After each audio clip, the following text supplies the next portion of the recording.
সাদ্দাত হোসেন ও মাহির মুখোমুখি বসে আছে।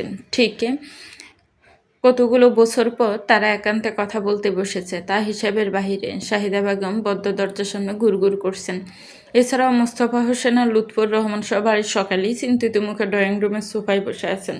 এই বাপ ছেলে একান্তে মুখোমুখি বসেছে মানে আজকে বিরাট কোনো জ্বর আসতে চলেছে। আজ পর্যন্ত কখনো এরা স্বাভাবিকভাবে কথা বলতে পারেনি। অত্যন্ত জরুরি কারণ বিশেষিত আলোচনা করতে হলেও এক পর্যায়ে তার তাণ্ডবে রূপ নিয়েছে। আর আজকেও এরকম এক ভয়াবহ তাণ্ডবের আশঙ্কায় পুরো বাড়িতে এক প্রকার আতঙ্ক বিরাজ করছে। রোজিও চিন্তিত মুখে সোফার এক কোণে বসে আছে। থেকে থেকে তার মস্তিষ্ক সেই ভয়াবহ অতীতে ডুব দিয়ে হৃদয় ও মনকে আতঙ্কিত করে তুলছে। সেই দিনে একই ঘটনা ঘটেছিল, একই ঘর, একই মানুষ, একই পরিবেশ, কিন্তু পরিণতি একই চায় না রোজির মন মস্তিষ্ক। সে এমন কোনো পরিণতি চায় না যা তাকে আর মাহি ভাইয়ের কাছ থেকে দূরে ঠেলে দেয়। মাহির বরাবরের মতোই মাথা নিচু করে বসে আছে, আর সাদ্দাত হোসেন মাহিরের বিপরীতে বসে গম্ভীর মুখে তার দিকে তাকিয়ে আছেন। বেশ কিছুক্ষণের নীরবতা কাটিয়ে সাদ্দাত হোসেন বলে উঠলেন, ক্রাউন ইন্ডাস্ট্রি থেকে শেয়ার কিনছু শুনলাম। মাহির আগের ন্যায় দৃষ্টি ভাতৃটি রেখে উত্তর দিল, হ্যাঁ। কত টাকার আপনি তা জানেন? আর আমার মনে হয় আপনি সঠিকটাই জানেন। হ্যাঁ জানি, কিন্তু আমাকে জানিয়েছে জাকির, যেটা তোমার জানানো উচিত ছিল। প্রয়োজন বোধ করিনি। সাদ্দাত হোসেন এমনিতেই মাহিরের উপর বেশ ক্ষিপ্ত হয়েছিলেন, কিন্তু এই মুহূর্তে মাহিরের তেড়া তেড়া উত্তর তার রাগের পরিমাণ কয়েক গুণ বাড়িয়ে দিল। তিনি চিৎকার করে উঠলেন, একই তো ভুল করেছ, তার উপর বেয়াদবি করছো। তুমি জানো তুমি কি করেছ? বেয়াদবি করে থাকলে দুঃখিত, কিন্তু আমার মনে হয় আমি ভুল কিছু করিনি। মাহিরের স্বর যথেষ্ট শান্ত নির্লিপ্ত। আবার মুখে মুখে কথা বলছো, তোমার কাজ সম্পর্ক কোনো ধারণা আছে?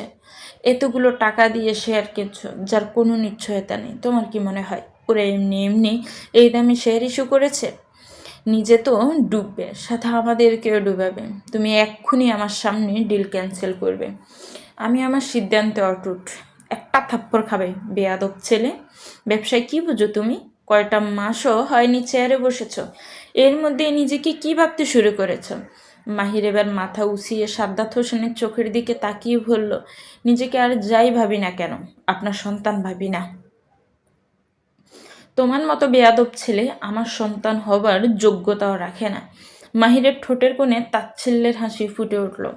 তুমি আমার কাছ থেকে একটা টাকাও পাবে না। এখন দেখি তুমি কিভাবে তোমার সিদ্ধান্তে অটুট থাকতে পারো।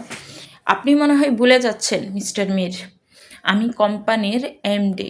আমার পাশে দাঁড়ানোর জন্য বাংলাদেশের হাজারটা ব্যাংক সিরিয়াল দিয়ে আছে, আর কোম্পানির নিয়ম অনুসারে আপনি অনুমোদন দিতে বাধ্য। এমন কথা কি করে মুখ দিয়ে বের করতে পারলে বেয়াদব? নিজের মান সম্মান বিক্রি করে খেয়েছ, এখন আমাদের পরিবারের মান সম্মান নিলামে উঠাতে চাইছো কোন সাহসে? আপনি জানেন আমার সাহস একটু বেশি, সেই সাহসেই।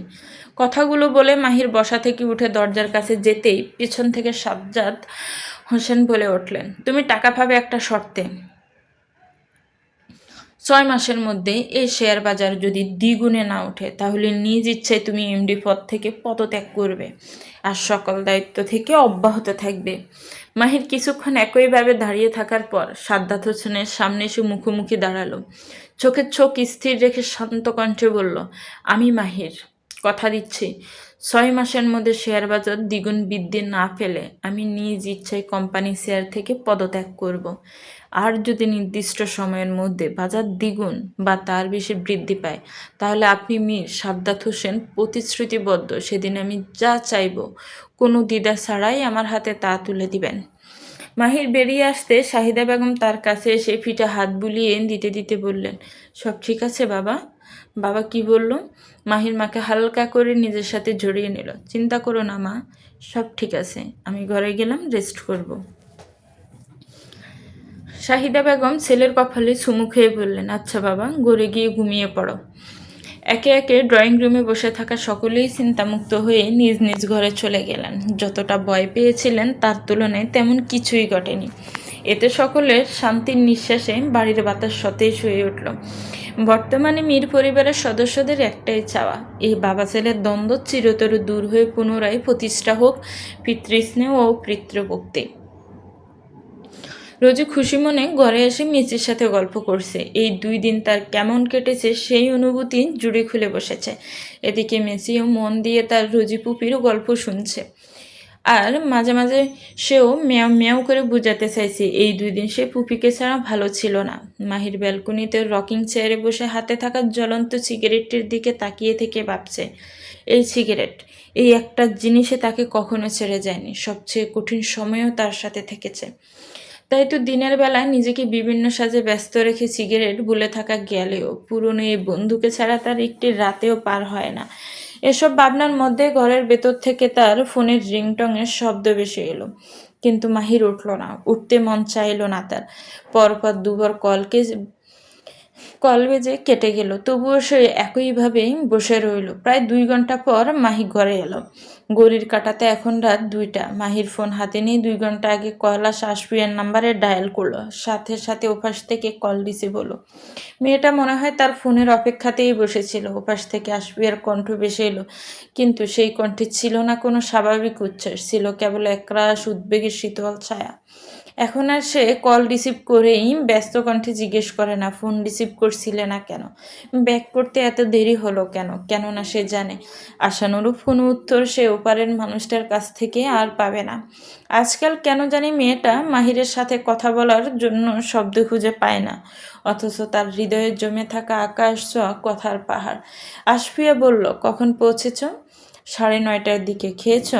তুমি? খেয়েছি। এখনো ঘুমাওনি যে? ঘুম আসছে না। ঘুমিয়ে পড়ো, রাত জাগলে শরীর খারাপ করবে। তুমিও তো জেগে। তোমার করবে না? সয়ে গেছে আর আমি শিখে গেছি। তারপর দীর্ঘজনের নীরবতার মাঝে কেটে গেল কিছুক্ষণ। কি আজব, আশফিয়ার মনে কত কথা, কিন্তু মুখে কিছুই আসছে না। কথাই যেন একটা জড়তা জড়িয়ে রেখেছে তাকে। নীরবতা ভেঙে মাহির বলল, আচ্ছা ঘুমাও তাহলে। আশফিয়া আবারও ডেকে উঠল, মাহির। আহ, কি করুণ সেই কণ্ঠস্বর। মাহির কি কিছুই বুঝতে পারে না? হ্যাঁ বলো। কালকে দেখা করতে পারবে? সরি, কালকে অনেক ব্যস্ত থাকবো। এখন তো কলেজ নেই, অফিসে কাজ আছে। ও ঠিক আছে, ঘুমিয়ে পড়ো। Good night. Good night.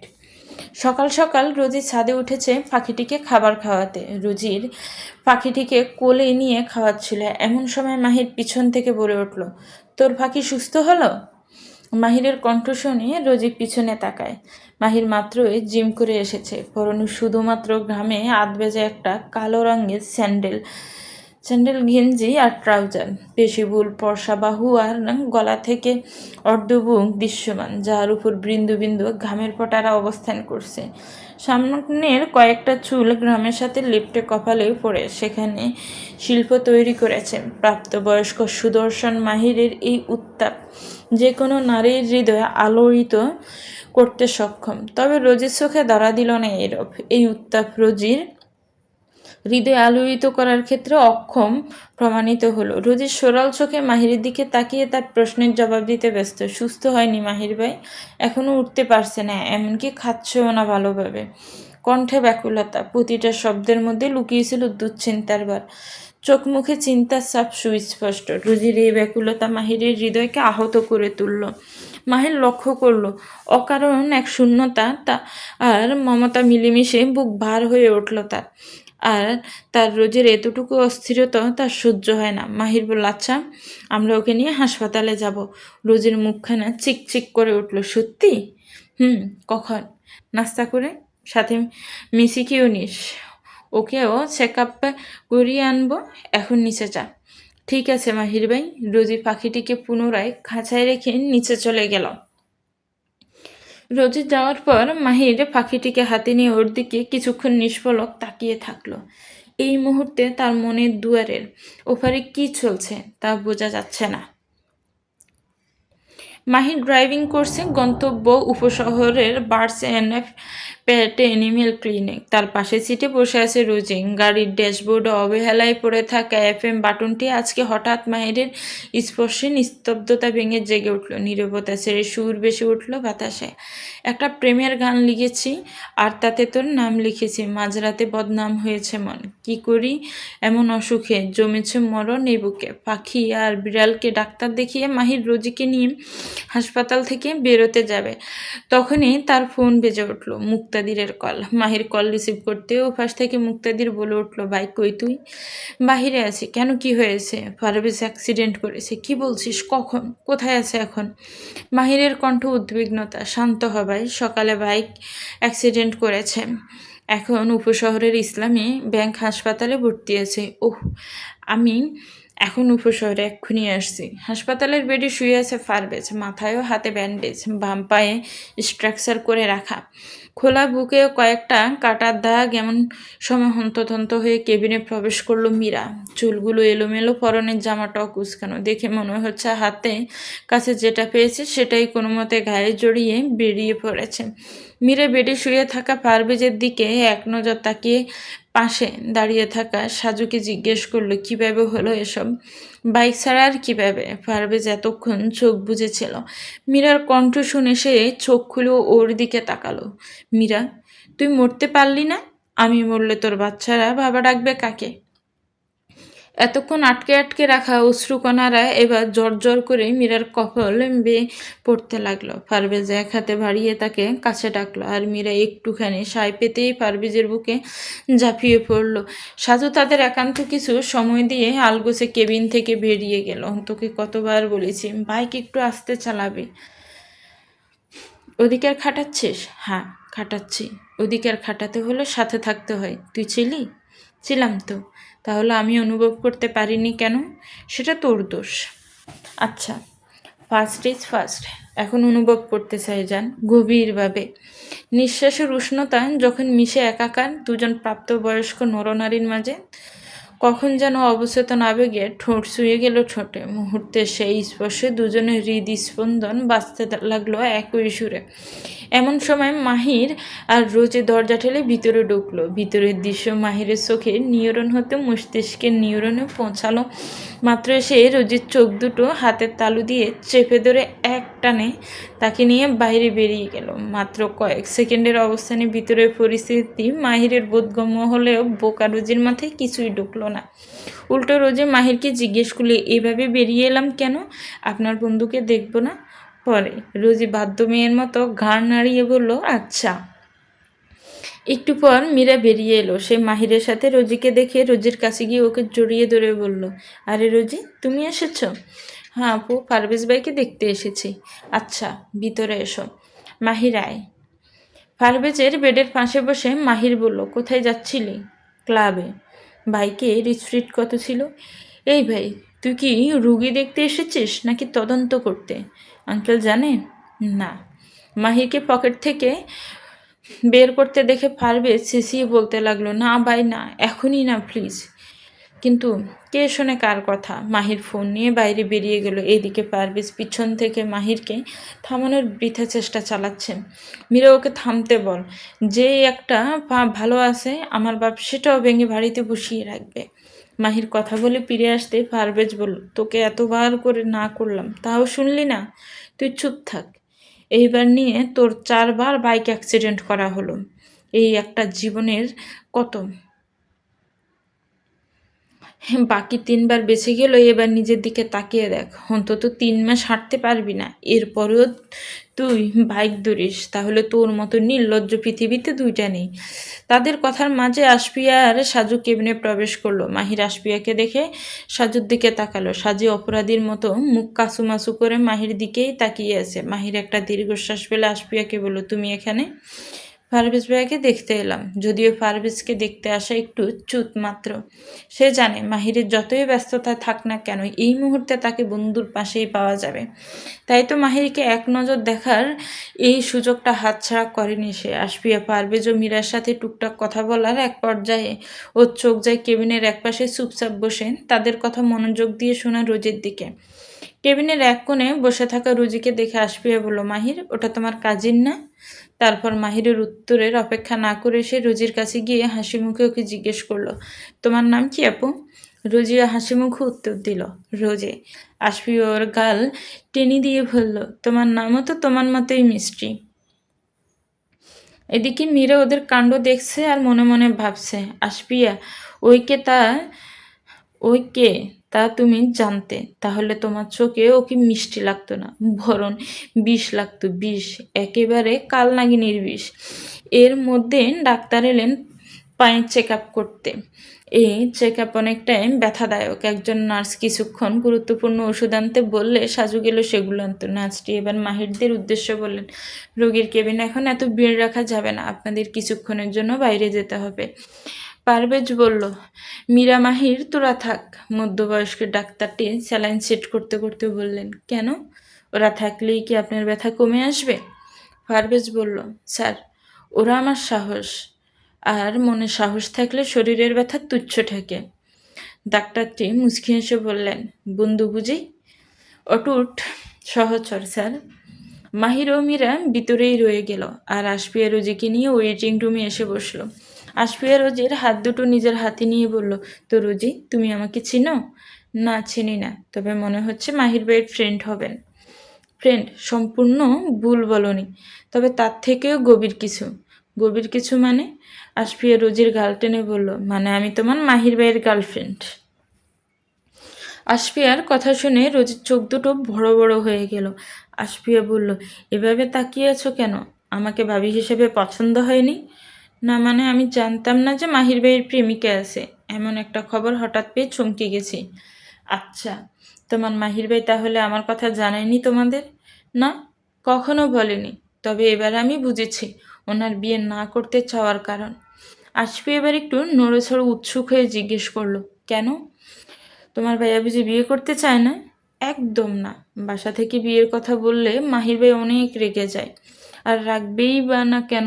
প্রেমিকা থাকতে কি কেউ অন্য মেয়েকে বিয়ে করে? রোজির কথায় আশফিয়া খুশিতে ভিতর ভিতর উঠছিল। মাহির তার জন্য অন্য মেয়েদের রিজেক্ট করেছে, তার মানে মাহিরের ভালোবাসা মিথ্যা না। এর থেকে সুখকর অনুভূতি তার এই ছোট্ট জীবনে আর কী হতে পারে? আশফিয়া আবারও রোজির গাল টেনে দিয়ে বলল, তুমি ভীষণ পাকনা একটা মেয়ে। আচ্ছা, এখন বলো, আমাকে ভাবি হিসেবে পছন্দ হয়েছে তোমার? রোজি আশফিয়ার টেনে দেওয়া গালে হাত রেখে ওর মাথা থেকে পা পর্যন্ত একবার চোখ বুলিয়ে নিয়ে বলল, হ্যাঁ, পছন্দ হয়েছে, আপনি অনেক সুন্দর। আশফিয়া মন দিয়ে রোজির কথা শুনছিল। এমন সময় পেছন থেকে একটা মেয়ে ওর কাঁধে হাত রেখে বলল, আশফিয়া, তুমি এখানে বসে আছো, বাকিরা কই? আর পারভেজের কি অবস্থা এখন? ও ফিউ আপু, ডাক্তার পারভেজ বাইকে চেক আপ করছেন। মাহিরা আর মীরা আপু ওখানেই। মেয়েটি ওদের পাশে বসতে বসতে বলল, কত বড় সাহস দেখেছো ওদের! অ্যাক্সিডেন্ট করেছে সকালে, আর আমি জানতে পারছি এখন? রাগ করবেন না পিউ আপু, সবাই অনেক দৌড়ের উপর ছিল। কিছুক্ষণ পর ডাক্তার কেবিন থেকে বেরিয়ে এলে এবার ওরা কেবিনে প্রবেশ করলো। কেবিনে ঢুকে পিউ চেঁচিয়ে বলে উঠল, আমি কিছু জানি না। কেন? মীরা বলল, পিউ শান্ত হয়ে বস, তুই এই সময় হাসপাতালে থাকিস, তাই বিরক্ত করতে চায়নি। আর আমাদের মাথাও ঠিক ছিল না। আমি যতই ব্যস্ত থাকি, তোদের সবার আগে আমাকে জানানো উচিত ছিল। সাজু বলল, থাম শালি, তুই একজন গাইনোকোলজিস্ট, আর ওর কোনো মেয়েলি অসুখ হয়নি যে তুই এসে ওর স্ত্রীর চিকিৎসা করবি। সাজুর কথা শুনেও পিউ ওর দিকে চোখ গরম করে তাকিয়ে রইল। পিউর চোখ রাঙানো দেখে সাজু বলে, এভাবে তাকিয়ে আমার বউয়ের হক নষ্ট করবি না বলে দিলাম। পারভেজ বলল, তোরা কি নিজেদের মধ্যে ঝগড়া করবি, নাকি রোগীর দিকে একটু অ্যাটেনশন দিবি? বিয়ের এবার পারভেজের কথা মনে পড়তে ওই পারভেজের কাছে গিয়ে ওর হাত পা ভালোভাবে চেক করতে লাগলো। ইস, কীভাবে লেগেছে! সুস্থ হতে অনেক সময় লাগবে। এরই মধ্যে পারভেজের বাবা মিস্টার রশিদ চৌধুরী কেবিনে প্রবেশ করলেন। উনি প্রবেশ করা মাত্র মীরা আলগোছে কেবিন থেকে বেরিয়ে গেল। রশিদ চৌধুরী পারভেজের কাছে গিয়ে গম্ভীর স্বরে জিজ্ঞেস করলেন, কি করে হলো এসব? বাবা, আসলে সকালে ক্লাবে যাওয়ার সময় একটা মাইক্রোবাসের সাথে বাইকের ধাক্কা লাগে, আর তখনই বাইকের স্পিডের দিকে খেয়াল থাকে না। হাত পা ভাঙার জন্য আমি তোমাকে বাইক কিনে দিয়েছি। সরি বাবা, এর আগেও 3বার অ্যাক্সিডেন্ট করেছে। এটা কি সত্য? হ্যাঁ। আর এই কথা আমি চতুর্থবার অ্যাক্সিডেন্টের সময় জানতে পারছি। সরি বাবা, ওইগুলো গুরুতর ছিল না, তাই তোমাকে বলে টেনশনে ফেলতে চাইনি। এখন কি কম টেনশনে রেখেছো? কোনোদিন আর তুমি বাইক ছুঁয়েও দেখবে না, এটা আমার আদেশ। ঠিক আছে বাবা। এবার তিনি মাহির আর সাজুকে ডেকে নিয়ে বাইরে গেলেন। ওরা বাইরে যেতেই মীরা এলো। প্রিয় জিজ্ঞেস করলো, মুক্তাদিরকে দেখছি না? মীরা বলল, ওই রাজশাহীর বাহিরে আছে। ও আচ্ছা। কিছুক্ষণ পর মাহির এসে বলল, আমি রোজিকে বাসায় রেখে আসি, অনেকক্ষণ হচ্ছে ওকে নিয়ে এসেছি, বাসার সবাই চিন্তা করবে। চলে আসার সময় সাজু মাহিরকে একটু আড়ালে নিয়ে গিয়ে বলল, বাই, মেয়েটা কিন্তু দিনে দিনে আরও বেশি সিরিয়াস হয়ে যাচ্ছে। ওর বাবা যদি এবার মেয়র নির্বাচনে জিতে যায় তাহলে তোর কপালে খবর আছে ভাই। চিন্তা করিস না, এমন কিছুই হবে না। কথাটি বলেই মাহির সামনে হাঁটা ধরে আর পিছনে সাজু আওড়াতে থাকে, কিছু না হলেই ভালো। আসার সময় মাহির লক্ষ্য করলো অন্য দিনের তুলনায় আশফিয়ার মন আজকে একটু বেশিই ফুরফুরে। একটু পর পর মাহিরের দিকে তাকাচ্ছে, দৃষ্টিতে ফুটে আছে এক প্রকার তৃপ্তি আর খুশির ঝিলিক। হঠাৎ আশফিয়ার এই বাহিক্য পরিবর্তনের কারণ খুঁজে ফেল না মাহির। পথে আশফিয়াদের বাড়ি আগে পড়ে। মাহির ওকে নামিয়ে দিয়ে রোজিকে নিয়ে মীরমহলের উদ্দেশ্যে রওনা হয়। বাড়ির গেটের সামনে গাড়ি দাঁড় করিয়ে রোজিকে নামতে বলল মাহির। রোজি বলল, আপনি আসবেন না মাহির ভাই? না, এখন যাব না, কাজ আছে। রোজি ছেলে যেতে লাগলে মাহির পিছন থেকে ডেকে উঠল, রোজি। রোজি পিছন ফিরে বলল, হ্যাঁ মাহির ভাই বলুন, কি খাবি বল, আসার সময় নিয়ে আসবো। আমার কিছু লাগবে না। মাহির বুঝল এই মেয়ে কখনো মুখ ফুটে বলবে না, তাই সে বলল, আচ্ছা যা। গেট ফেরতে রোজি দেখতে পেল লুৎফর রহমান কর্মচারীদের নিয়ে বাগান পরিষ্কার করিয়ে নিচ্ছেন। তা দেখে রোজি দৌড়ে আব্বুর কাছে গিয়ে আব্বুর গলা জড়িয়ে ধরল। লুৎফর রহমান মেয়েকে ফালটা জড়িয়ে নিয়ে বললেন, আমার মামুনিটার এই বড় দুপুরো কোথা থেকে আসছে শুনি? মাহির ভাইয়ের সাথে মেসি আর পাখিকে হাসপাতালে নিয়ে গিয়েছিলাম আব্বু। আচ্ছা মামুনি, এখন রুমে গিয়ে ফ্রেশ হয়ে নাও। যাচ্ছি। এখনই যাও মা, এখানে অনেক রোদ, এই রোদে দাঁড়িয়ে থাকলে অসুস্থ হয়ে পড়বে। তুমিও তো এখানে আছো, তোমার রোদ লাগছে না? হ্যাঁ, তা তো একটু একটু লাগছে, তাহলে তুমিও তো অসুস্থ হয়ে পড়বে। ভিতরে চলো বলেই রোজি লুৎফর রহমানের গা টানতে লাগলো। লুৎফর রহমান মুচকি এসে মেয়ের মাথায় হাত বুলিয়ে দিতে দিতে বললেন, আর একটু কাজ বাকি মা, শেষ করেই আসছি, তুমি যাও। ঠিক আছে, তাড়াতাড়ি আসবে, আমার কিন্তু অনেক ক্ষুধা লেগেছে, আমরা একসাথে খাবো। রোজি চলে যেতে বাড়ির দারোয়ান রহিম বললেন, দেখছেন ছোট সাহেব, আপামনি কেমনে আপনার লাগে দরদ করতেছে। লুৎফর রহমান মেয়ে যাওয়ার পানে মমতাময়ী দৃষ্টিতে তাকিয়ে থেকে বললেন, আমার মেয়েটা বড় হয়ে যাচ্ছে রহিম। সেদিনে আমার ছোট্ট সোনা এক হাতে রঙিন পুতুল আর এক হাতে আমার আঙ্গুল ধরে গোটা শহর ঘুরে বেড়াতো। সেসব যেন আঙ্গুল ফসকে জলবিন্দুর মতো হারিয়ে গেল। সময়ের সাথে সাথে আমার বাচ্চাটা আমার গোটা আমিটাকে আগলে রাখতে শিখে যাচ্ছে। মুহূর্তে লুৎফর রহমানের আখিদয় অশ্রুসিক্ত হয়ে উঠল, যে অশ্রু ছিল একাধারে গর্ব, আবেগ ও ভালোবাসার মিশেল। রহিম বলল, আমারও একটা 3 বছরের মাইয়া আছে ছোট সাহেব, দেখতে দেখতে হেও একদিন বড় হইয়া যাইব। আজকে অনেক দিন পর প্রিয় বান্ধবীর সাথে ঘুরতে বেরিয়েছে তুবা। এই মুহূর্তে তারা পদ্মা গার্ডেনে বসে আছে। লাভলি বলল, তুবা, তোকে একটা কথা বলা হয়নি। কি কথা? লাভলি এবার একটু লজ্জা পাওয়ার ভাব ধরে বলল, আমি না একটা রিলেশনে আছি। কি বলছিস বান্ধবী? কবে, কিভাবে হলো, বল বল। বেশি দিন না, এই 1 মাস হবে। 1 মাস হয়ে গেল আর তুই আমাকে আজকে বলছিস? আচ্ছা, যাই হোক, ভাইয়া দেখতে অনেক হ্যান্ডসাম। লাভলি মাথা উপর নিচ করে হাঁ বুঝালো। তাহলে দেখা, ছবি আছে না? আরে বান্ধবী, তুই দেখেছিস? এমনকি খুব ভালো করেই চিনিস? আমি চিনি। নাম কি? আচ্ছা দাঁড়া, আমি ওকে আসতে বলি। আচ্ছা, তাড়াতাড়ি বল। কিছুক্ষণ পর আসিফ কোথা থেকে যেন এসে লাভলির পাশে বসে চোখ থেকে সানগ্লাসটা খুলতে খুলতে বলো, L for love, L for lovely, I have come to come to you and you my darling. এদিকে এই সময় আসিফকে এখানে দেখে তুবার চক্ষু চরক গাছ। সে এক লাফে বসা থেকে উঠে চেঁচিয়ে বলে, কিরে কুত্তা, তুই এখানে কেন? আসিফ ড্রোনটিয়ার ভাব নিয়ে লাভলির গাড়ে হাত তুলে দিয়ে বলল, আমার গার্লফ্রেন্ডের কাছে আমি আসবো না তো কে আসবে? লাভলি, ওই কি বলছে এসব? বান্ধবী, তুই একটু শান্ত হয়ে বস। আসলে উনি তোর হবু দুলাভাই। হবু দুলাভাই মানে? লাবু বেবি, তুই কি বলছিস জানিস? আসিফ বলল, ডার্লিং, তোমার বান্ধবীকে বলে দাও ওই যেন তোমাকে বেবি না ডাকে। তোমাকে বেবি ডাকার হক শুধুমাত্র আমার। আচ্ছা বান্ধবী, তুই আর আমাকে বেবি ডাকিস না কেমন? বান্ধবী শোন, এই হারামজাদা তোকে জাদু করেছে। ওই তোর বয়ফ্রেন্ড হতে পারে না, ওই এক নম্বরের একটা কুত্তা। লাভলি এবার লজ্জায় নুইয়ে পড়তে পড়তে বলল, কুত্তাটা যদি উনি হন তাহলে দুই একটা কুত্তার বাচ্চার মা হতে আমার কোনো আপত্তি নেই।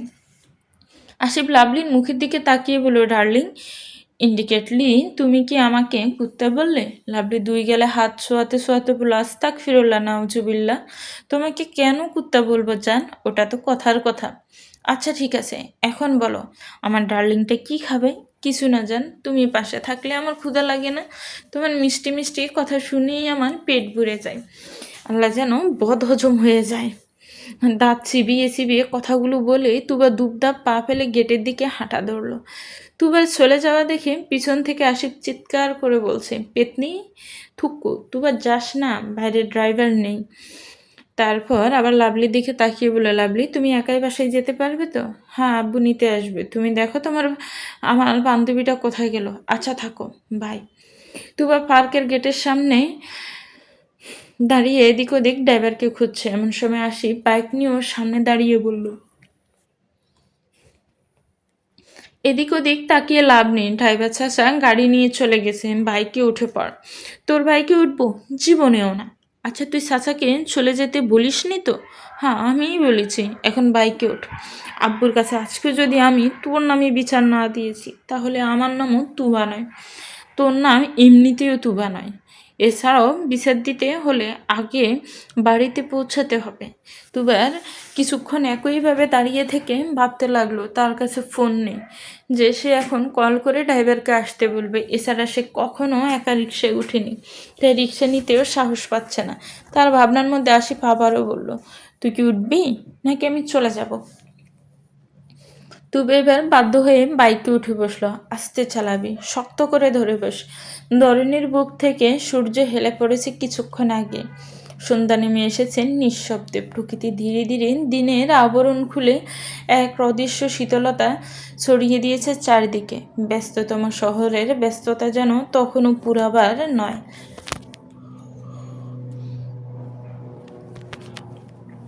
মাগরিবের নামাজ শেষ করে রোজি ওর ঘরে বসে চিকেন শর্মা খাচ্ছে আর ইংলিশ ম্যাগাজিন পড়ছে। একটু আগে মাহির তার রুমে এসে 5টা চিকেন শর্মা দিয়ে গেছে। মাহির জানে বেশি করে মেয়োনিজ দিয়ে বানানো চিকেন শর্মা রোজির অনেক পছন্দ, তাই সেই বাড়ির সবার জন্য আনলেও রোজির জন্য আলাদা করে অর্ডার দিয়ে 5টা আলাদা শর্মা নিয়ে এসেছে।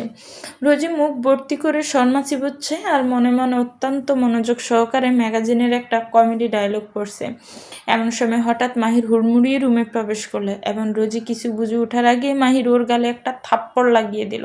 থাপ্পড় খেয়ে রোজির বাম দিকে সোয়াল থেকে কিছুটা শর্মা মাটিতে পড়ে গেল।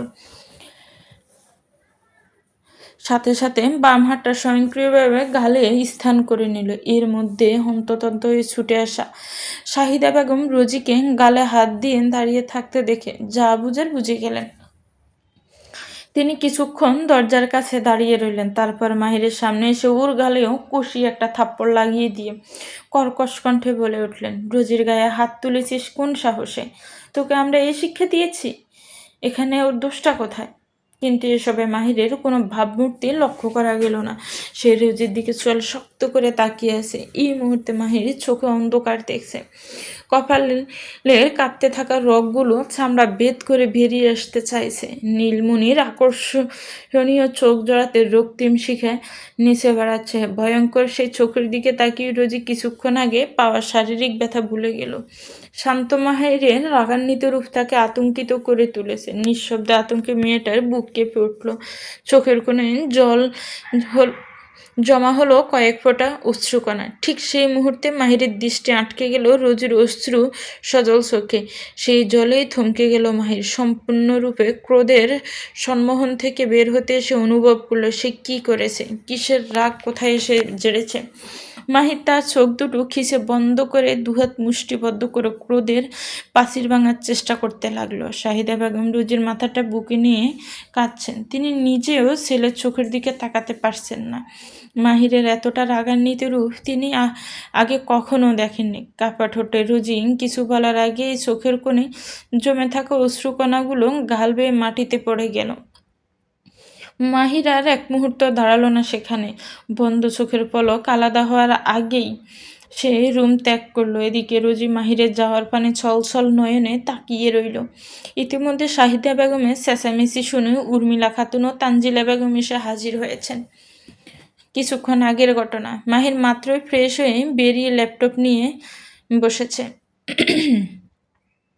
তখনই শাহিদা বেগম ছেলের পাশে এসে জিজ্ঞেস করলেন, পারভেজ এখন কেমন আছে বাবা? এখন ভালো আছে মা, কিন্তু পুরোপুরি সুস্থ হতে অনেক সময় লাগবে। আচ্ছা, সময় করে একদিন নিয়ে যাস তো আমাকে, দেখে আসবো ছেলেটাকে। মাহিরের প্রতিটা বন্ধুকেই তিনি ভীষণ ভালোবাসেন, কিন্তু পারভেজের জন্য এই মমতাটুকু যেন একটু বেশি। মাতৃহারা সন্তানদের প্রতি প্রতিটা মাতৃ হৃদয়ে একটা বিশেষ স্থান তৈরি হয়ে থাকে। মাহির বলল, ঠিক আছে মা, হাসপাতাল থেকে ছাড় দিলে একদিন নিয়ে যাব। তুইও দেখে শুনে গাড়ি চালাবি বাবা। বিপদের কোনো ঠিক ঠিকানা নেই, কখন চলে আসে। আল্লাহ সবাইকে বিপদ আপদের হাত থেকে রক্ষা করুক, আমিন। মাহির ল্যাপটপ স্ক্রিনে তাকিয়ে কিবোর্ডে নন স্টপভাবে হাত চালাচ্ছে, আর শাহিদা বেগম ছেলের মুখের দিকে এক দেনে তাকিয়ে আছেন। মাহির বলল, কিছু বলবে মা? হ্যাঁ বলতাম, কিন্তু তুই তো এখন কাজ করছিস, আমার সমস্যা হবে না। তুমি বলো। না থাক, তুই এখন কাজ কর, পরে বলবো। আসলে তিনি দুটানায় পড়ে গেছেন। ওনার মন বলছে কথাটা বলে দে, কিন্তু মস্তিষ্ক বলছে না বলতে। ছেলেটা এখন ফুরফুরে মেজাজে কাজ করছে, এখন এসব বলা ঠিক হবে না, আর এজন্যই তিনি সময় কাটানোর অজুহাত খুঁজছেন। মাহির এবার ল্যাপটপটা বন্ধ করে পাশের টেবিলে রেখে বলল, কাজ শেষ, এবার বলো। শাহিদা বেগম ছেলের গালে হাত রেখে বললেন, বাবা, আসপিয়া মেয়েটাকে ভালোবাসিস? মাহির বিরক্তিতে ব্রু কুচকে উত্তর দিল, মা, তোমাকে এই বিষয়ে এর আগেও বলেছি। বাবা, তুই কিসের ভয় পাচ্ছিস বল আমাকে? তোর বাবার, নাকি মেয়েটার পরিবার তোদের সম্পর্কটা মেনে নিচ্ছে না? এমন হলে আমি নিজে ওর বাবা মার কাছে ওকে ভিক্ষা চাইব। আমার ছেলের সুখের জন্য আমি সব করতে পারবো।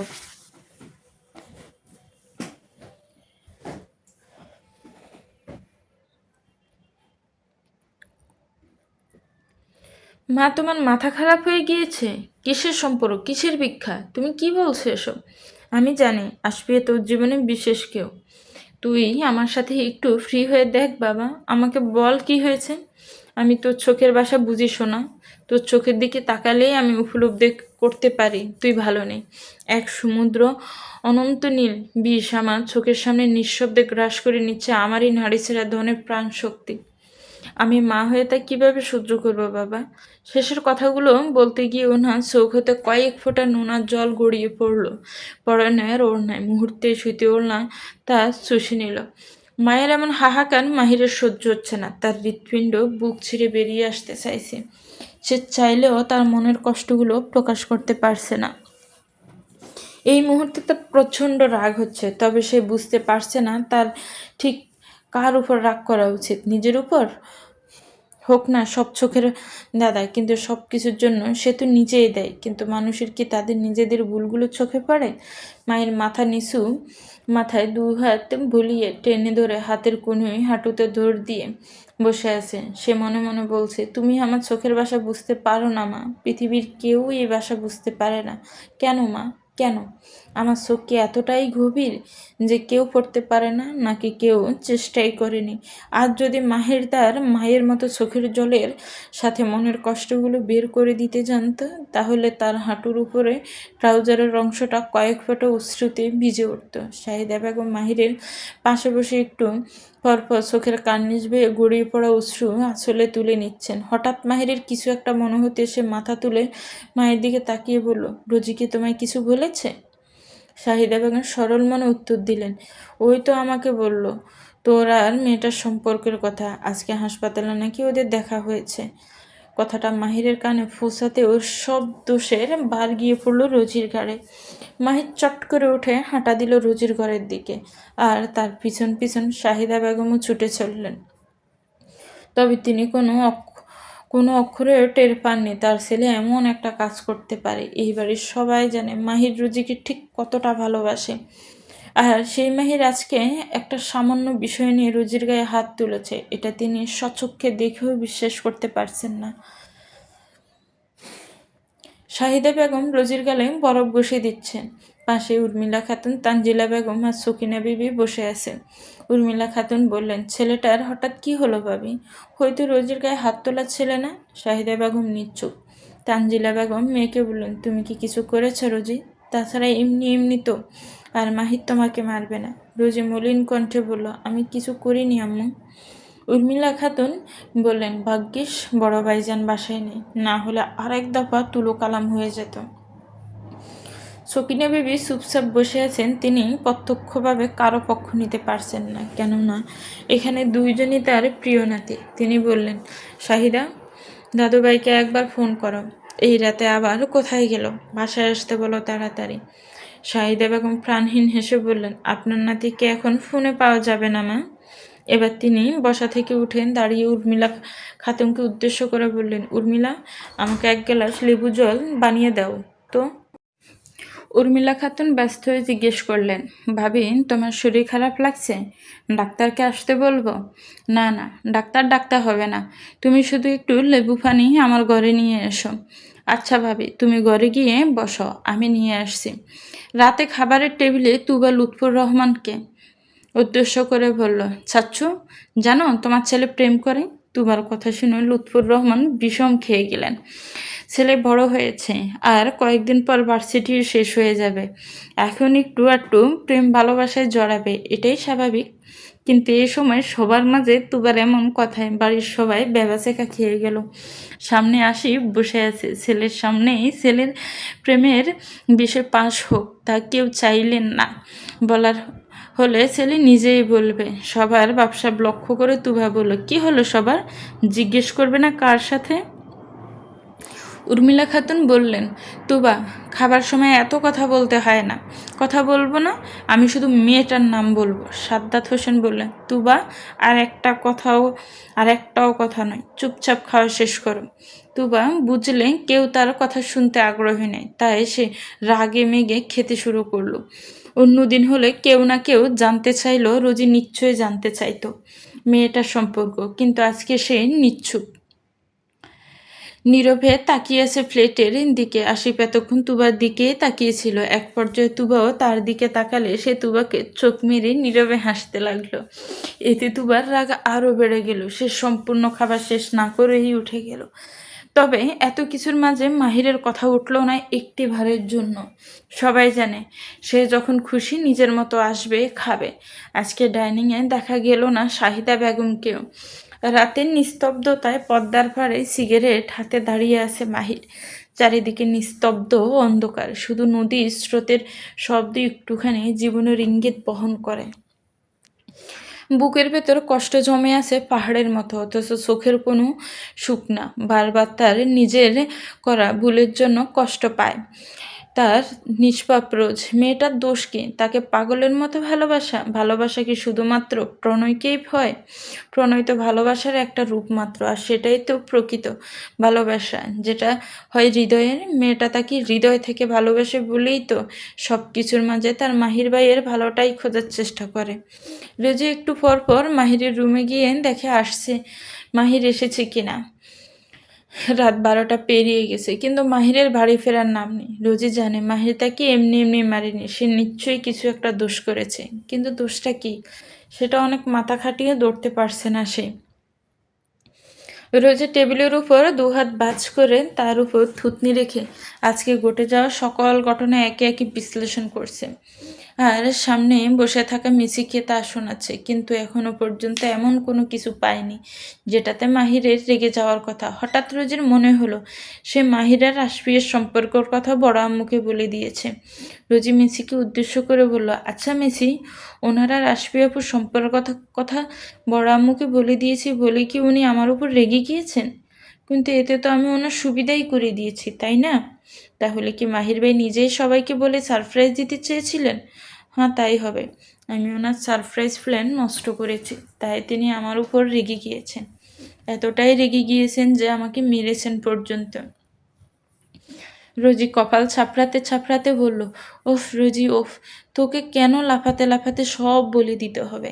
এখন আমি কিভাবে মাহির ভাইয়ের রাগ ভাঙাবো? উনি যদি আমার সাথে আর কথা না বলেন? মেসি কি বুঝলো কে জানে। সে কয়েকবার এদিক ওদিক মাথা নাড়িয়ে ম্যাও ম্যাও করে তাকে কিছু ট্রিক্স শিখে দিতে চাইলো। তা দেখে রোজি না চাইতেও হেসে দিল।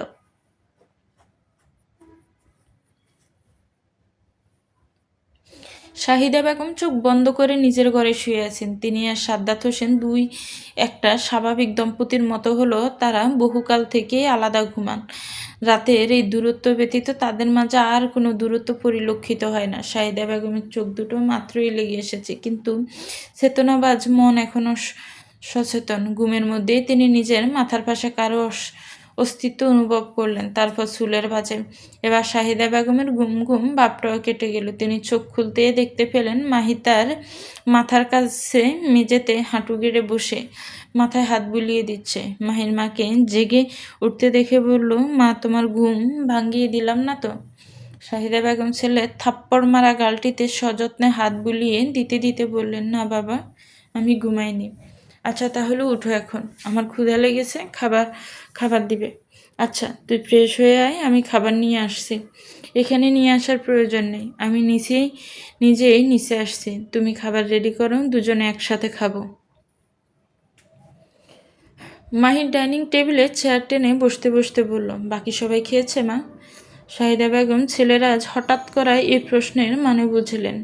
তিনি মুচকি হেসে জবাব দিলেন, তোর রোজ খেয়েছে। শাহিদা বেগম ছেলেকে খাইয়ে দিচ্ছেন, পরে তিনিও ওই প্লেটেই খেয়ে নেবেন। খাওয়ানোর এক পর্যায়ে তিনি বললেন, আমি তোকে কথা দিচ্ছি বাবা, আমি আর কোনো দিন তোকে বিয়ের জন্য জোর করব না। তোর যেদিন মনে হবে তোর এখন বিয়ে করা উচিত, তুই সেই দিন আমাকে এসে শুধু একবার বলবি, আমি তখনই এই বিষয়ে ভাবব।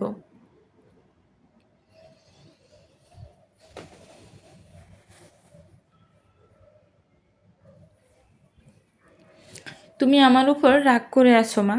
না বাবা, আমি সবসময় তোকে আগের মতো হাসি খুশি দেখতে চাই।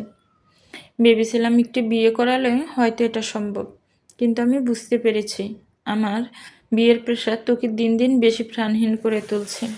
মাহির রোজির দরজার কাছে দাঁড়িয়ে আছে, হাতে তার দুটো লাল গোলাপের গাছরা। আজকে প্রথম রোজির ঘরে প্রবেশ করতে মাহিরের মধ্যে একটু জড়তা কাজ করছে।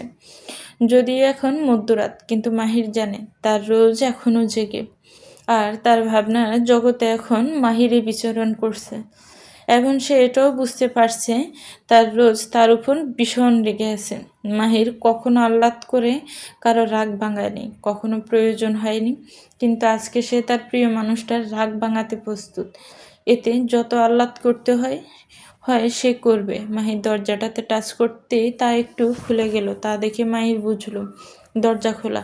সে এবার দরজাটি সম্পূর্ণ পাক করে ভিতরে প্রবেশ করলো। রোজি বিছানায় উল্টো পাশ ফিরে শুয়ে আছে, তার পাশেই কুটিসুটি মেরে ঘুমিয়ে আছে মেসি। রোজির কোনো সাড়া শব্দ না পেয়ে মাহির বুঝলো সে ঘুমিয়ে পড়েছে। মাহির আর রোজির ঘুম ভাঙালো না। সে ফিরে যাওয়ার জন্য পা বাড়ালো, আর তখনই পিছন থেকে বেশে এলো হৃদয়স্পর্শী কণ্ঠ, মাহির ভাই। পিছন থেকে রোজির ডাক শুনে মাহির থেমে গেল। পিছন ফিরতে দেখতে পেল রোজি শোয়া থেকে উঠে বসেছে। মাহির ধীরে ধীরে বিছানার কাছে এগিয়ে গিয়ে বসলো। এক পর্যায়ে গভীর নীরবতা ভেঙে মাহির আর রোজি দুজনেই একসাথে বলে উঠল, আই এম সরি। আকস্মিকভাবে একই সময়ে দুজনের বাক্য মিলে যাওয়ায় অবাক দৃষ্টিতে কিছুক্ষণ ওরা একে অপরের দিকে তাকিয়ে রইল। তারপর দুজনেই ফিক করে হেসে দিল। মাহির বলল, রেগে আছিস আমার উপর? না, একদম না, আমি সরি মাহির ভাই। মেরেছি আমি তোকে, তাহলে তুই কেন সরি বলছিস? দোষটা তো আমারই ছিল মাহির ভাই, আমি আপনার সারপ্রাইজ প্ল্যান নষ্ট করেছি বলেই তো আপনি আমাকে মেরেছেন।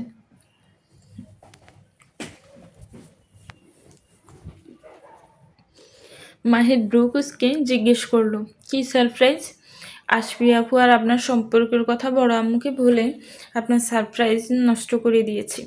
আমি খুব সরি মাহির ভাই, আমি না বুঝে এমন একটা ভুল করে ফেলেছি। মাহির একটা দীর্ঘশ্বাস ফেলে মাথায় হাত বুলিয়ে দিতে দিতে বলল, তুই কোনো ভুল করিসনি রোজ। আমার নিষ্পাপ কোমল রোজ কোনো ভুল করতে পারে না। রোজের মাথায় বুলিয়ে দেওয়া মাহিরের হাতটি একটু নিচে নেমে গালে স্থান করে নিল। কিছু মুহূর্তের উগ্রতায় তার হাতের অমার্জিত আঘাত পড়েছিল এই স্নেহমাখা কোমল গালে। সেই ঘটনা স্মৃতিস্ফোটে আঘাত হানতেই মাহিরের ভেতরটা হু হু করে উঠল অপরাধ বোধে। মাহির রোজের ঘালে আলতো করে হাত বুলাতে বুলাতে ব্যথাতুর কণ্ঠে জিজ্ঞেস করলো, খুব ব্যথা করছে? একটু একটু করছিল, কিন্তু এখন আর করছে না। তারপর রোজিও মাহিরের খোঁচা খোঁচা দাড়ির মাঝে তার ছোট্ট নরম হাতে বুলিয়ে বলল, বড় আম্মু অনেক জোরে মেরেছিল, তাই না? আপনার অনেক লেগেছে। মেয়েটির কণ্ঠে অনুরোদিত হচ্ছে নীরব ব্যথা, আর প্রতিটা শব্দই যেন ছোট্ট হৃদয়ের লুকায়িত মাহিরের প্রতি ভালোবাসা ও মায়ার অন্তহীন গভীরতা তৈরি করেছে। মাহির রোজের হাতটা টেনে মুখের কাছে নিয়ে সেখানে ঠোঁট ছিঁড়িয়ে বলল, না, একটুও ব্যথা পাইনি।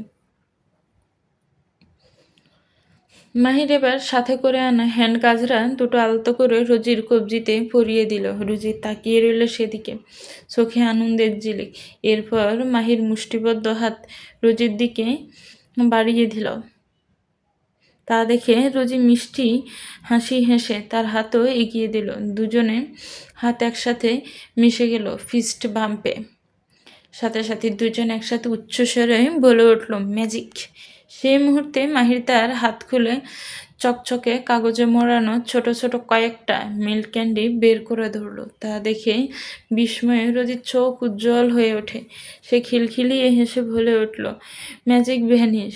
তারপর চোখের পলকে সে চো মেরে ক্যান্ডিগুলো নিয়ে নিল মাহিরের হাত থেকে।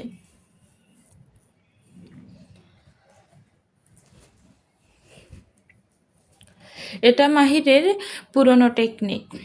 ছোটবেলা যখন রোজি কোনো কারণে রাগ করে কিংবা মন খারাপ করে থাকতো, তখন মাহির হ্যান্ড গাজরা নিয়ে এসে ওকে পরিয়ে দিত। তারপর ফিস্ট বাম্প করে ম্যাজিকের মতো হাতের মুষ্টি থেকে কয়েকটি ক্যান্ডি বের করে দিলেই রোজির সব সমস্যা ভ্যানিশ হয়ে যেত। এভাবেই তাদের ছোট্ট দুনিয়া জুড়ে ছিল শুধুই খুনসুটির মিষ্টি মায়া। রোজি মাহিরের হাত থেকে ক্যান্ডিগুলো নিয়ে সবগুলো একসাথে খুলতে লাগলো। তা দেখে মাহির বলল, একটা একটা করে খা, গলায় লেগে যাবে। রোজি মাহিরের কথায় পাত্তা না দিয়ে সবগুলো একসাথে মুখে ঢুকিয়ে দিল। তারপর মুখ ভর্তি ক্যান্ডি চিবুতে চিবুতে অস্পষ্ট স্বরে বলল, কিছু হবে না, আমি এখন বড় হয়ে গেছি। এসএসসি পরীক্ষার ফলাফল প্রকাশিত হতে এখনো সপ্তাহখানেক সময় বাকি। পরবর্তী ধাপ এইচএসসি স্বল্প সময়টুকুতে গোছানো প্রস্তুতি নিতে এই মুহূর্তে অবহেলা করা ঠিক হবে না। তাই তো এই সময়টুকুও ব্যয় না করে যথাযথ কাজে লাগাতে রোজি এখন থেকেই কোচিংয়ে ভর্তি হয়ে গিয়েছে। কোচিংয়ে প্রতিটা আলাদা আলাদা বিষয়ের জন্য আলাদা আলাদা দক্ষ শিক্ষকের ব্যবস্থা রয়েছে। পাশাপাশি অনেক স্টুডেন্ট একসাথে পড়ার কারণে প্রতিযোগিতামূলক পড়াশোনা হয়। তাই এখনই বাসায় টিচার না রেখে কোচিংয়ে ভর্তি করানোতে সবাই মত দিয়েছে। আজকে রোজিদের কোচিংয়ে ওয়ারেন্টেশন ক্লাস, তাই ছাত্রছাত্রীদের মোটিভেট করতে মেডিকেল ভার্সিটি ও ইঞ্জিনিয়ারিং ভার্সিটি থেকে কয়েকজন স্টুডেন্ট আনা হয়েছে। এদের মধ্যে ইরফানও এসেছে রাজশাহী মেডিকেল কলেজ থেকে। মাহির কলেজ থেকে ফিরে গ্যারেজে গাড়ি রেখে আসছিল, এমন সময় তুবা আর রোজির ড্রাইভার গাড়ি বের করতে করতে মাহিরকে উচ্চস্বরে সালাম দিয়ে উঠল। মাহির সালামের উত্তর দিয়ে জিজ্ঞেস করলো, কোথাও যাচ্ছেন মফিজ চাচা? মফিজ পানির ফিক ফেলে বলল, হ্যাঁ বাবা, রোজি মামুনিকে আনতে যাব। মাহির ভ্রুকুচকে জিজ্ঞেস করলো, রোজি কোথায় গিয়েছে? প্রাইভেট পড়তে বাবা। মাহির মফিজের কাছ থেকে সব শুনে বলল, আচ্ছা চাচা, আপনাকে আর এই রোদে যাওয়ার দরকার নেই, আমি রোজিকে নিয়ে আসছি। ক্লাস শেষ করে রোজি বের হয়ে আসছিল, এমন সময় ইরফান ওর সামনে এসে দাঁড়িয়ে জিজ্ঞেস করলো, কেমন আছো রোজি? ক্লাসের সময় কয়েকবার ওদের চোখাচোখি হলেও কথা হয়নি। রোজি সৌজন্যতামূলক হাসি হেসে জবাব দিল, ভালো আছি ইরফান ভাই, আপনি? এভাবে টুকটাক ভালো মন্দ জিজ্ঞেস করেন। এক পর্যায়ে ইরফান বলল, রোজি, সামনে একটা রেস্টুরেন্ট আছে, তোমার কোনো সমস্যা না থাকলে আমরা সেখানে বসি। যদিও রুচির তেমন কোনো ইচ্ছে ছিল না, কিন্তু সে মুখের উপর একেবারে না করতে পারল না। সে বলল, ড্রাইভার চাচা আমার জন্য বাহিরে অপেক্ষা করছে ভাই, সমস্যা নেই, আমরা ওনাকে বলেই তো যাব, আর বেশি দেরিও করব না। অগত্যা রোজির অনিচ্ছা সত্ত্বেও ইরফানের সাথে যেতে রাজি হয়ে গেল। কোচিং সেন্টারের সামনে গাড়ি দাঁড় করিয়ে 2 হাত বুকের উপর ভাঁজ করে গাড়িতে হেলান দিয়ে দাঁড়িয়ে আছে মাহির। সামান্য লম্বা অগোছালো চুলগুলো দুপুরে উত্তপ্ত বাতাসে হালকা দুলছে। চোখে আম্বার রঙের সানগ্লাস, বাম কানে দেখা যাচ্ছে একটা ইয়ারবাড। জ্যৈষ্ঠের দহনদীপ্ত রোদে হলদে পরশা মুখমণ্ডল রক্তিম আভায় প্রখর হয়ে উঠেছে। মেন গেট পার হতে মাহিরের মুখোমুখি হল ইরফান আর রোজি। ইরফান মাহিরকে দেখে সালাম দিয়ে ওর দিকে হাত বাড়িয়ে দিল। যদি ইরফানকে এখানে দেখে মাহির বেশ বিরক্ত হয়েছে, কিন্তু সৌজন্যতার খাতিরে সেও হাত বাড়িয়ে দিয়ে ইরফানের মুখের দিকে তাকালো। সামান্য লম্বাটে ধরনের মুখমণ্ডলের পর্ষা ত্বকে গাঢ় কালো ছাপদাড়িতে মাঝখানে লালিমায় ভরা ঠোঁট দুটো মসৃণ হাসছে। ঠোঁট জোড়ার কোমলতায় বলে দিচ্ছে সেখানে কোনো সিগারেটের তপ্ত ছোঁয়া পড়েনি। পাতলা পুতলা লম্বাটে দেহের গড়ন, তবে বয়স বাড়ার সাথে সাথে বলিষ্ঠ আকার ধারণ করবে বলে ধারণা করা যায়। পোশাক এমনকি চুল কাটার ধরন থেকে পায়ের নখ পর্যন্ত প্রতিটি সূক্ষ্ম জিনিসে গভীর শালীনতা ফুটে উঠেছে। এবার মাহিরের চোখ পড়ল ইরফানের ডান পাশে দাঁড়িয়ে থাকা ছোটোখাটো অপরূপা মেয়েটির দিকে। দুজনের পাশাপাশি দেখতে বেশ ভালোই লাগছে, এক কথায় মানিয়েছে ভালো। কিন্তু যখনই মাহিরের মস্তিষ্কে ধরা দিল মেয়েটি আর কেউ না, সে তারই রোজ, তার একান্ত ব্যক্তিগত নারী, সাথে সাথে মাহিরের চোয়াল শক্ত হয়ে এলো। ইরফান মাহিরকে নিজের দিকে এভাবে তাকিয়ে থাকতে দেখে একটি বিব্রত বোধ করলো। সে পরিস্থিতি স্বাভাবিক রাখতে বলল, ভাই আপনি চাইলে আমরা সামনের একটা রেস্টুরেন্টে বসতে পারি। ইরফানের কোনো কথাই মাহিরের মস্তিষ্কে পৌঁছালো না। সে রোজির হাত ধরে একটানে তার পাশে নিয়ে এলো। তার রোজ শুধুমাত্র তার পাশেই দাঁড়াবে। এই অপরূপাকে কোনো শালীন পুরুষ নয়, বরং সৈন্য ছাড়া মাহিরের পাশেই মানাবে। এভাবে হঠাৎ টান দেওয়ায় তাল সামলে দাঁড়াতে রোজির বেশ বেগ পেতে হলো। মাহির বলল, ইরফান আমাদের একটু তাড়া আছে, তাড়াতাড়ি বাসায় যেতে হবে, পরে একদিন কথা হবে। তারপর ইরফানকে আর তার কথার পরিপ্রেক্ষিতে কিছু বলতে না দিয়ে রোজিকে নিয়ে সোজা গাড়িতে উঠে পড়ল মাহির। চলবে তো ভিউয়ার্স, গল্পটার এই পর্ব কেমন লেগেছে একটু কমেন্টস করে জানাবেন। মাহিরের ভালোবাসা নিয়ে অবশ্যই একটা কমেন্টস করবেন। গল্পটাকে নিয়ে আশা করছি আজকে একটা গঠনমূলক কমেন্টস করবেন। গল্পটা ভালো লাগলে একটি লাইক করবেন, গল্পটাকে শেয়ার করবেন, আর আমার চ্যানেলকে প্লিজ সাবস্ক্রাইব করবেন। ভালো থাকবেন, সুস্থ থাকবেন, আমার চ্যানেলের সাথেই থাকবেন। আল্লাহ হাফেজ, আসসালামু আলাইকুম।